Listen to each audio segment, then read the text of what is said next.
Bayangkan, Kuala Lumpur tahun 1883. Malam panas, hutan masih rapat, jalan tanah merah dan bunyi malam biasanya cuma cengkerik. Tiba-tiba, dari jauh yang tak masuk akal jauhnya, datang bunyi berterusan seperti tembakan meriam. Bukan satu dua dentuman, tetapi seolah-olah ada peperangan yang tak berhenti. Ada orang Melayu di kem kerja Jalan Pahang, kata catatan sebuah memoir, terus menyangka orang Cina sedang bangkit dan Kuala Lumpur sedang diserang. Mereka nak berlari balik, nak menyelamatkan orang British di Pekan. Itu bukan legenda. Itu reaksi manusia bila alang meniru bunyi perang. Dan yang paling pelik, pada masa yang sama, di Singapura, dek kapal diselaputi debu halus 2 hari berturut-turut. Kapal yang baru dicat siang hari, malamnya jadi seperti disapu serbuk kelabu yang melekat pada cat basah. Orang tulis surat kepada akhbar menyebut beberapa kejutan gegaran turut dirasa di Singapura. Letusan di Selat Sunda tidak datang ke tanah Melayu dalam bentuk lava. Ia datang sebagai bunyi, debu, langit yang berubah warna dan rasa takut yang tiba tanpa amaran. Kita pernah sentuh kisah besar Krakatau sebelum ini. Hari gelap di Selat Sunda, ombak pembunuh dan ribuan yang hilang. Kali ini kita zoom pada satu soalan yang lebih dekat dengan kita. Apa kesan sebenar letusan Krakatau 1883 sampai ke tanah Melayu? Bukan misteri, bukan konspirasi. Kita pegang 3 benda sahaja. Pertama, catatan saksi hidup yang ditulis ketika itu, bukan ratus tahun kemudian. Kedua, bukti saintifik yang direkod oleh instrumen, barometer, barograf, rekod gelombang tekanan, benda yang tak pandai berbohong. Ketiga, konteks tanah Melayu pada 1883. Sebuah rantau pelabuhan, kabel telegraf, kapal wap, ekonomi bijih timah dan perdagangan yang sedang rancak. Bila alam menggoncang wilayah jiran, tanah Melayu tidak kebal. Bunyi yang datang tanpa tentera. Letusan Krakatau memuncak pada akhir Ogos 1883. Banyak orang dunia ingat kesannya hanya pada Java dan Sumatera. Itu betul untuk kemusnahan fizikal terbesar. Tetapi untuk bunyi dan gelombang udara, cerita itu jauh lebih luas. Dalam satu petikan memoir yang merakam suasana di sekitar Kuala Lumpur ketika kerja Jalan Pahang, bunyi letusan itu digambarkan seperti cannonade, tembakan meriam yang berpanjangan. Yang menarik, catatan itu bukan cuba menjadikan Krakatau magic. Ia tunjukkan psikologi manusia. Bila bunyi sekuat perang datang dari arah yang tidak diketahui, otak manusia akan mencari musuh sebelum ia mencari gunung berapi. Sebab itu mereka menyangka serangan, bukan bencana alam. Tetapi di sinilah kita perlu berdisiplin. Memoir ialah memori manusia.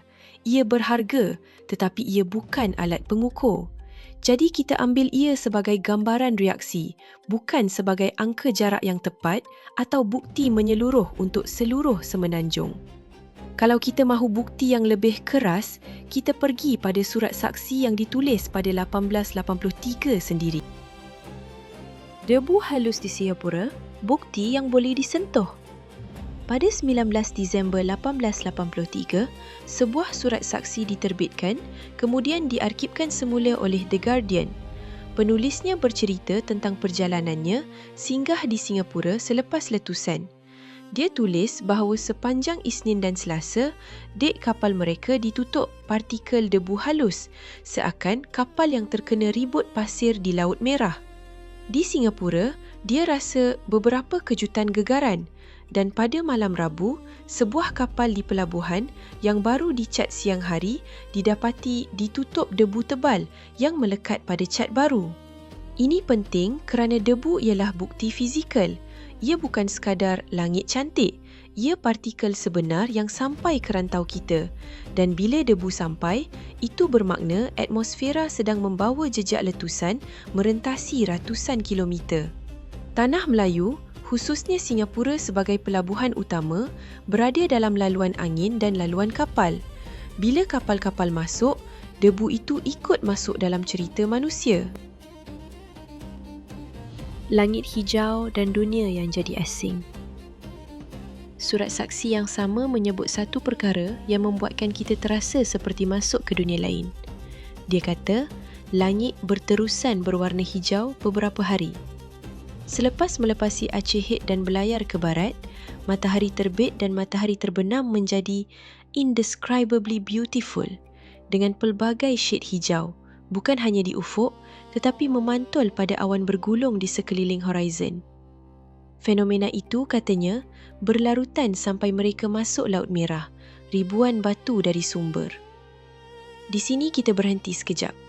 Bila orang dengar langit hijau, mereka mudah terjun ke cerita karut. Tetapi sains ada jawapan yang tidak dramatik, cuma menakutkan kerana ia nyata. Partikel halus di atmosfera menyelerakkan cahaya matahari. Bila saiz partikel dan ketinggiannya sesuai, warna langit dan cahaya senja boleh berubah dengan cara yang pelik. Dunia nampak seperti disunting filter, tetapi itu bukan filter, itu fizikal. Dan inilah yang membuatkan Krakatau jadi peristiwa global, bukan hanya kerana kematian, tetapi kerana langit seluruh dunia berubah dan orang ramai mula bertanya, apa sebenarnya yang berlaku? Gelombang tekanan dan sains yang sedang lahir. Satu lagi kesan yang jarang dibincang dalam konteks Tanah Melayu ialah gelombang tekanan udara. Selepas letusan besar, gelombang tekanan bergerak seperti riak, bukan di permukaan air tetapi di udara. Pada abad ke-19, manusia sudah ada instrumen yang boleh menangkap riak ini walaupun telinga tak semestinya sedar. Kesan inilah yang mendorong Royal Society di London menubuhkan jawatan kuasa khas untuk mengumpul laporan, bukan laporan sensasi tetapi fakta yang disahkan, termasuk jatuhan debu dan pumis, gangguan tekanan barometer, perubahan paras laut, jarak bunyi letupan didengar dan kesan cahaya atmosfera. Untuk kita di Tanah Melayu, poinnya begini. Pada 1883, rantau ini sudah menjadi simpul penting perdagangan dan pentadbiran. Singapura dan Pulau Pinang bukan kampung terpencil.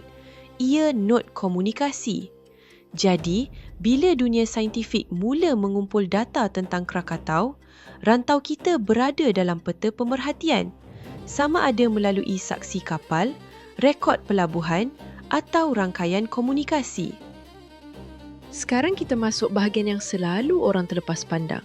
Krakatau bukan sahaja letup, ia juga memutuskan, menggoncang dan menguji infrastruktur manusia.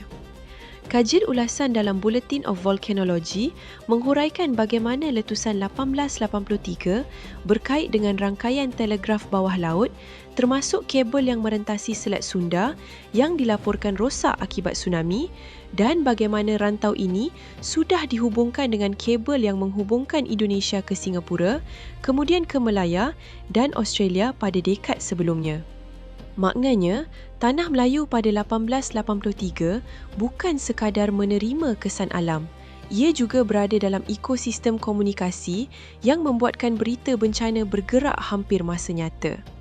Satu tulisan sejarah sains tentang Krakatau merumuskan 3 jenis penyebaran global selepas letusan. Pertama, gelombang tekanan yang laju direkod instrumen. Kedua, berita yang menyebar melalui telegraf, laju juga, membuatkan dunia sedar hampir segera. Ketiga, fenomena optik di langit yang bergerak perlahan dan berlarutan lama. Ini menjelaskan kenapa di Tanah Melayu, kesannya terasa bukan hanya pada langit dan bunyi, tetapi pada cara manusia memahami bencana. Rantau kita berada cukup dekat untuk mendengar dan merasa dan cukup terhubung untuk tahu apa yang sedang terjadi di seberang. Apa yang sampai sebenarnya? Jadi bila orang tanya, kesan Krakatau sampai ke Tanah Melayu atau tidak, jawapannya bukan satu perkataan. Ya, bunyi dan gegaran boleh dirasa, sekurang-kurangnya dalam pengalaman saksi dan catatan memoir. Ya, debu halus sampai ke Singapura, direkod jelas oleh saksi 1883 sendiri. Ya, langit berubah warna dan orang menyaksikan fenomena yang membuatkan mereka takut, keliru dan kagum. Dan ya, Krakatau juga sampai dalam bentuk berita dan rangkaian kabel, mengubah bagaimana bencana dilaporkan dan difahami. Tetapi kita juga mesti jujur. Tidak semua cerita yang beredar patut kita angkat. Bila tiada dokumen, kita jangan tambah warna. Rahsia silam bukan tempat membesar-besarkan fakta kecil. Kita pegang yang boleh dipertanggungjawabkan. Krakatau mengajar satu perkara yang halus. Bencana besar tidak selalu melintas sempadan sebagai ombak atau api. Kadang-kadang, ia melintas sebagai debu yang melekat pada cat basah, sebagai langit hijau yang membuatkan orang rasa dunia sedang rosak, sebagai bunyi jauh yang disangka peperangan. Dan di tanah Melayu, tahun 1883, manusia tidak memiliki telefon pintar, tidak ada radar cuaca, tidak ada amaran awal. Yang mereka ada cuma telinga, mata dan cerita yang berlari lebih laju daripada kuda. Bila kita membaca catatan-catatan ini, kita sebenarnya sedang menuntut semula satu jenis ilmu yang jarang diajar. Ilmu untuk membezakan antara aku dengar orang cakap dan aku nampak bukti. Ilmu untuk menghormati tragedi tanpa mengeksploitasinya. Dan ilmu untuk sedar bahawa Nusantara ini, dari Selat Sunda sampai ke Selat Melaka, berkongsi satu langit yang sama.